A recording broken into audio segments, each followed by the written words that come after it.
So the biggest difference between clinical Pilates or physiotherapy-led Pilates and Pilates taught by a personal trainer or someone else in the gym world is starting position and posture and how we do it. So as physios, I often joke that we're quite fussy and pernickety, and we want you to do it right, mainly because we want you to use the right muscle and move in the correct way, and we're very kind of, right, this is how we do things.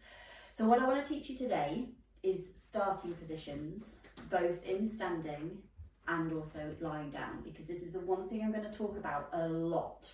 So bear with me as I run through this. It might just feel a little bit peculiar and a little odd because you've moved in a certain way or stood in a certain way, and I have come along and gone, actually we're going to do this instead.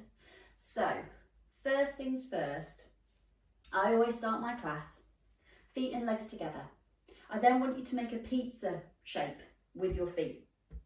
If you look down, slice a pizza. Pull those heels in line now. So what should be happening is your feet, knees and hips should all be in line. Just be careful of those toes. They can sometimes do a bit of this. Pull them in. Ignore that. Don't let them do that. Pull them back in. So next we're coming onto your pelvis. Now, imagine it is a bucket full of water and it's in your neutral position. So if you tilt it forward, that water's going to fall forward. If you tilt it back and tuck that bottom under, it's going to tilt behind you. So you just want to find what your neutral is really. I'm not expecting you to be in this perfect alignment, but what feels comfortable for you. So have a little bit of a wiggle forward and back, just to see what's your normal. So then we're in our neutral position from our pelvis.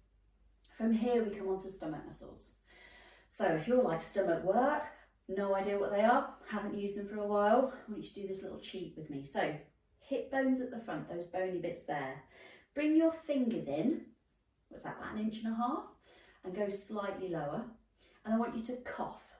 So by doing that cough, I hope by digging your fingers in, you feel something hard push into your fingers. Now these are your deeper abdominal muscles. These are the ones I want you to be able to put a bit of tension in whenever we're doing a movement. So dig your fingers in hard. You're gonna have to push quite hard so you can feel it. Have a little cough. And that hardness that you feel, I want you to go, right, okay, so I've got it. I'm gonna tense. Okay, I feel it. If you don't feel it, don't worry. Imagine you've got a belt on and it's on the 1st notch and you want it on the 4th notch. So you're drawing it in together, getting that tension. And you might be thinking, geez Louise, this is really hard. I'm trying to grip everything through my abs and I don't know what I'm doing.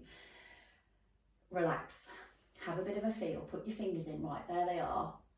Imagine that belt, squeeze, right, I've got it. And then you need to try and breathe. Play around with this one. If you're going, I haven't got a clue what Chloe's on about, she's talking nonsense, have a bit of a play. When we haven't engaged muscles for a while, our brain just goes, we don't need them. I've come along and go, actually, yes you do, and I'd quite like you to find them. So have a bit of a play. I'm going to show you this all in lying as well. Sometimes that's a bit easier. So we've got some tension in our tummy, hopefully. Ribs are next. I want you to think about softening them down. So really, really over dramatic this is, but we might be standing like this. Can you see? Bum out, chest forward. What I want you to do is try and tuck and soften those ribs down. Imagine you've got a little cable pulling them to your hip bones. So you're not like this. We're not in the army. Well, you might be in the army, but not right now. And sink them down. And then lengthen through the collarbones and the back of the neck, not pointing the chin up. Think about getting pulled this way. And if you're wearing a ponytail like me, it's pulling you up. So you lengthen the back of the neck. And that is our starting position in standing. Have a bit of a play with this one because it's a lot. And you're probably like, what? 10s and 2s and pizzas and what? But it's how I'm going to start every single one of the classes. So the more you kind of get used to it, the easier things will just slot into place. It's going to be a bit like patting your head or rubbing your tummy and doing the alphabet backwards to start with. It won't stay like that forever. It will get easier. time and all of that. So the next video is going to show you how to do all of that lying down.